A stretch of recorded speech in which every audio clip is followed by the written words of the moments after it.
आज हमें बहुत कुछ सीखने को मिला और अगर आप इस मिनी व्लॉग को देखते हैं तो आपको भी बहुत कुछ सीखने को मिलेगा। तो आज सुबह सुबह हम रेडी होकर बिना कुछ खाए पिए चल दिए थे गाज़ियाबाद की तरफ। तो हमने गाड़ी में ही थोड़ा बहुत कुछ स्नैक्स खाया और उसके बाद हम निकल गए PCIMH को विज़िट करने के लिए। तो हमने PCIMH में एंट्री ली। एंट्री लेने के बाद हम सीधा पहुँच गए उनके पॉकेट 1 में।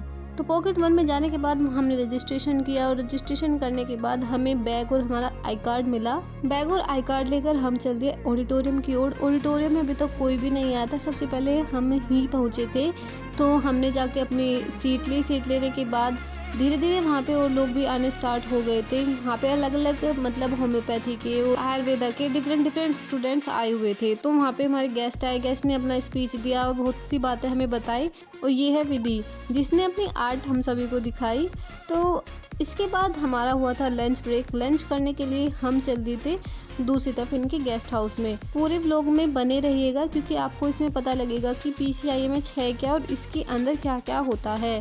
तो हम गेस्ट हाउस पहुंच गए थे। गेस्ट हाउस पहुंच के हमने अच्छा सा खाना खाया और खाना खाकर हम फिर से दोबारा निकल गए ऑडिटोरियम की ओर। ऑडिटोरियम में पहुंचने के बाद हमें फिर से बहुत कुछ सीखने को मिला और उसके बाद हम चल दिए थे पॉकेट 2 में इनका मतलब जो इन्होंने ड्रग्स कलेक्शन किया हुआ उसको देखने के लिए।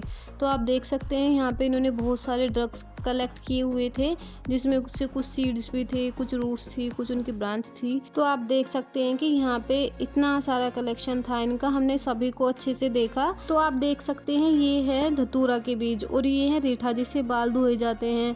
और ये भी आप देख सकते हैं इन्होंने कितने अच्छे से इनको लगाया हुआ है।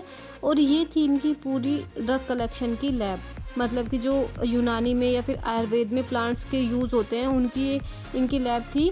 उसके बाद ये हमें ले गए थे सीड बैंक में। मैंने 12th क्लास में सीड बैंक के बारे में सुना था बहुत बार, पर आज तक मैंने इसको देखा नहीं था। तो मैंने पहली बार सीड बैंक देखा तो काफ़ी अच्छा था। फिर इन्होंने अपने स्पेसिमेन हमें दिखाए कि जितने भी इन्होंने प्लांट्स के कलेक्शन किए हुए थे स्पेसिमेन के थ्रू वो हमने देखे। ये भी इनका काफ़ी बड़ा था यहाँ पे ये वाला पोर्शन भी। इन सब को देखने के बाद हम चल दिए इनके मेडिसिनल गार्डन की तरफ। तो यहाँ पे भी काफ़ी सारे पौधे थे जैसे कि ये ब्राह्मणी, तो देख सकते हैं आप, ये इस टाइप की होते कुछ। ये है शतावरी और मतलब पूरी तरफ प्लांट ही प्लांट थे इनके, देख सकते हैं आप।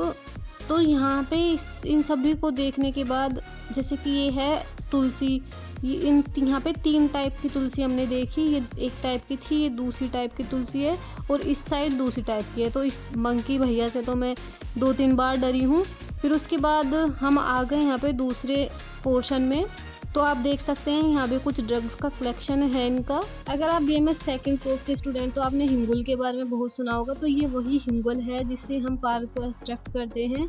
तो आप देख सकते हैं यहाँ पे सारे में ही ड्रग्स रखी गई हैं। फिर इन मैम ने हमें बहुत कुछ सिखाया कि अगर हमें मतलब कोई अगर ड्रग सूखी हुई है तो हम उसको कैसे आइडेंटिफाई करेंगे कि ये इसी प्लांट की लीव्स या फिर स्टेम है। उसके बाद हम इनकी माइक्रोबायोलॉजी लैब में चले गए। वहाँ पर हमने इतनी सारी मशीनें देखी, उनके यूजेस के बारे में भी हमने देखा। तो आप देख सकते हैं यहाँ पे कितनी डिफरेंट टाइप की मशीन है। तो PCIMH का मीनिंग क्या होता है? Pharmacopoeia commission for India medicine and homeopathy, ये इसका मीनिंग होता है। इसका बेसिकली मिशन क्या है? To develop quality standardisation for drugs utilised in India system of medicine, ये इनका वर्क होता है। यानी कि ये एक स्टैंडर्ड वैल्यू देते हैं किसी भी ड्रग की। अगर किसी भी ड्रग में कुछ अडल्ट्रेशन हुआ है तो ये उसको भी चेक करते हैं कि कितना % और किस चीज़ का अडल्ट्रेशन इसमें हुआ है। तो उसके बाद हम चले गए थे इनके दूसरे हर्बल गार्डन में। तो देख सकते हैं ये भी हर्बल गार्डन का बहुत ही ज़्यादा बड़ा था। अगर आप फर्स्ट प्रूफ या फिर सेकंड प्रूफ के स्टूडेंट हैं तो जितने भी महाकषाय हम पढ़ते हैं हमने वहाँ ऑलमोस्ट हर चीज़ के प्लांट देखे थे। जो प्लांट मैंने आज तक नहीं देखे थे मैंने वो प्लांट भी वहाँ देखे। तो जो ये सामने वाइट कलर का प्लांट दिख रहा है ये है कपूर का प्लांट, ठीक है। और फिर उसके बाद हम आगे गए जैसे कि ये है दारू हल्दी का प्लांट। आपने हल्दी का प्लांट देखा होगा तो हल्दी और दारू हल्दी में यहाँ पे डिफरेंस देखिए कितना है। मैं आज तक सोच रही थी कि दोनों के प्लांट लगभग सेम ही होते होंगे, बट दोनों के प्लांट में डिफरेंस है। तो इनका ये था ग्रीन हाउस। ग्रीन हाउस के बाद ये है मतलब इन्होंने बताया कि डायरेक्शन के अकॉर्डिंग यहाँ पे प्लांट लगाए गए हैं। यहाँ पे लगभग 6 के आसपास हमें टाइम हो गया था। फिर इसके बाद हम अपने हॉस्टल की तरफ निकल गए थे। Bye bye.